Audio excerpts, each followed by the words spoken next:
This panel that we're talking about now could be a matter of life or death for Americans and international listeners.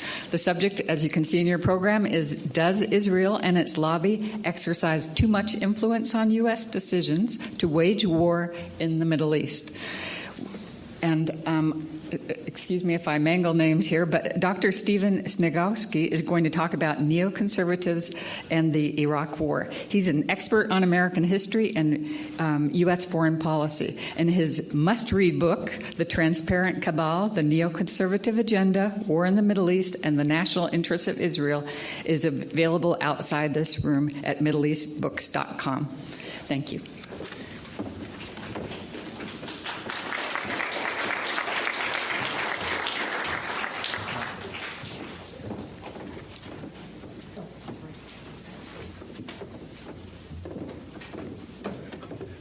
Which way do I? Here. Okay. Now, I should point out that I only have time to provide a real brief outline today. But if you would like a PDF copy of my book, free, please contact me at my email address, HectorPV@Comcast.net. So up here, Hector, Achilles' friend, Paul Victor, at Comcast.net.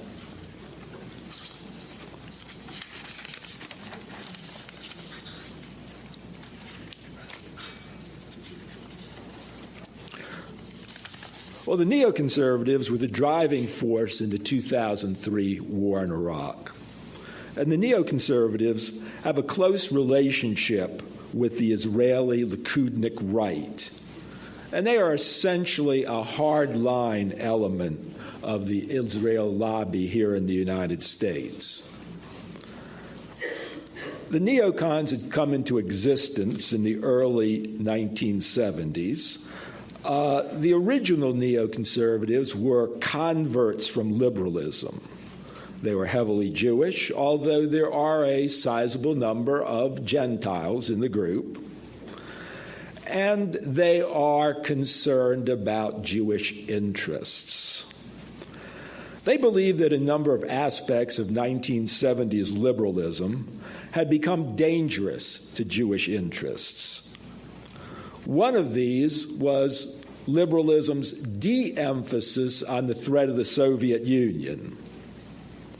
The neoconservatives saw the Soviet Union as being anti-Semitic and anti-Israel, and they took a very hard-line anti-Soviet foreign policy position.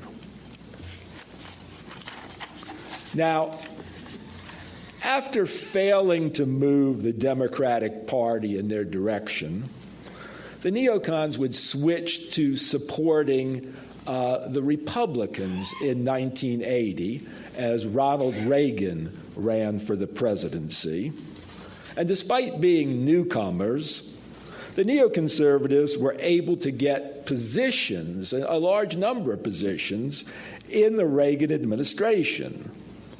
And they played a significant role in pushing Reagan's foreign policy in a hard-line foreign policy direction. Now, I might say at that time they had support from traditional conservatives as well, but they did play a significant role. Now, with the demise of Soviet communism, the neoconservatives' foremost concern became Israel and the Middle East. In 2001, as Bush administration began, the neoconservatives had already developed their plan to reconfigure the Middle East. According to them, this would make the Middle East more peaceful, democratic, and less a threat to the United States. However, this plan to reconfigure the Middle East would entail the elimination of regimes that were hostile to Israel, beginning with Iraq and including Iran, Syria, and even Saudi Arabia.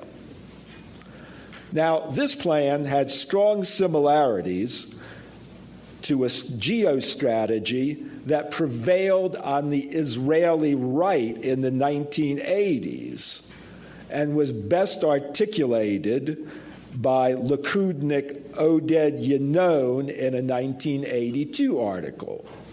In that article, he maintained that Israel's enemies were quite fragile and only held together by harsh dictatorial regimes.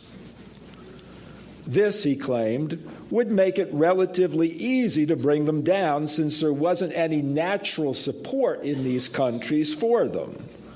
And he held that if these countries were disturbed by war, they would fragment into ethnic and sectarian groups who would war among each other. Of course, this would, by weakening Israel's enemies, this would, of course, enhance the security of Israel. And Yinon advocated that Israel launch a war. Now, in 1996, neocons Douglas Feith, Richard Pearl, and David Wormser would be part of a small group that presented a variant of this strategy to then incoming Israeli Prime Minister Benjamin Netanyahu. Now, sort of interesting that Americans are advising Israel, and this plan, entitled A Clean Break, would again have Israel begin this process of reconfiguring the Middle East by war. But very soon after this, however, the neocons would have the U.S. as the war initiator, presumably acting for American interests. However, the neocons acknowledged that their policy would benefit Israel and held that this was simply because American and Israeli interests were identical. But the background for many, if not most, of the neocons shows a close personal identification with the State of Israel. It's reasonable to say, I think, that the neoconservatives viewed American foreign policy in the Middle East through the lens of Israeli interest as perceived by the Israeli Likudniks.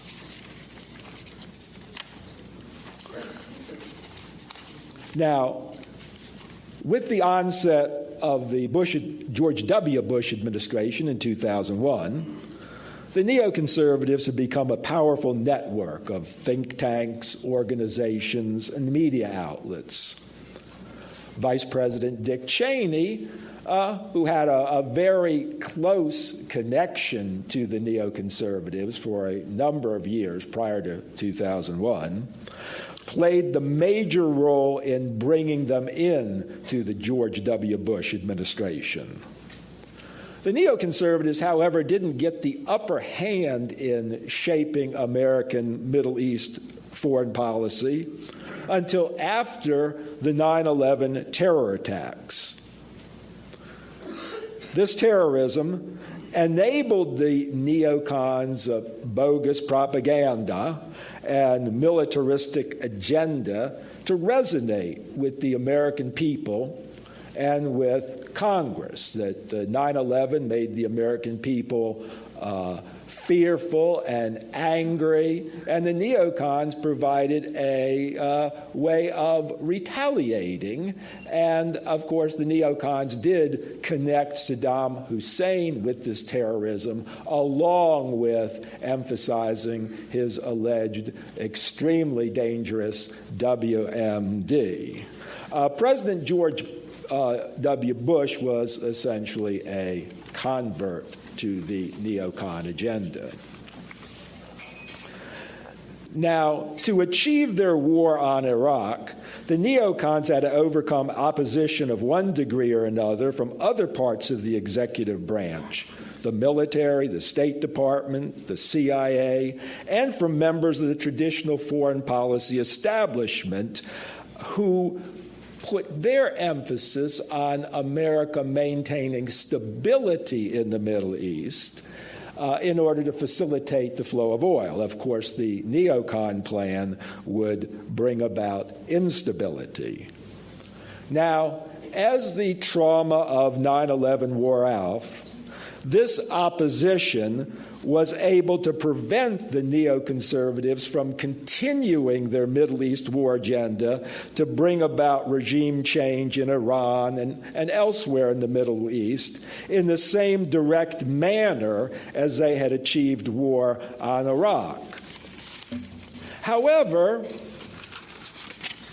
the neocons have been able to move American foreign policy and the Middle East to some extent, to I can say a significant extent, in the direction that they sought, even though more indirectly than directly, like war in Iraq. So now we know there are stringent sanctions and various requirements placed on Iran, put in lieu of war, but certainly harming Iran. Syria, Iran's ally, is in a state of collapse and fragmentation. There's a regional Shiite-Sunni war that's spread from Iraq, so all of Israel's enemies are fighting among each other. So essentially, Israel's enemies are fragmented and warring among each other, just as Yinon had predicted and, of course, hoped for. So overall, I think one could say Israel's geostrategic position has improved, at least from the viewpoint of the Israeli right, whereas the United States' interest, if one would hold the traditional belief in the need for stability in the region, well, that has obviously worsened. Well, thank you very much.